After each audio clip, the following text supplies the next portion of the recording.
সবারই সঙ্গে রাখি মা, তার কারণ আমি একটা জিনিস বুঝি, মায়ের আশীর্বাদী জিনিস সন্তানের কাছে থাকলে সে সন্তানের কখনো অমঙ্গল হয় না। তুমি শুধু আশীর্বাদ করো মা। আশীর্বাদ করা ছাড়া আর আমার কি আছে বল?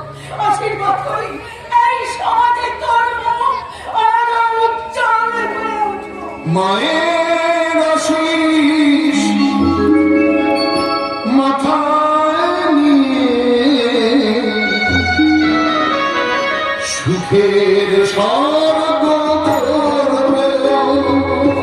মায়ের আশীষ মাথায় নিয়ে সুখের স্বর্গ করবে।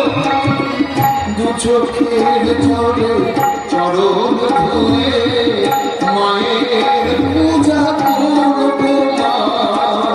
দু চোখের জলে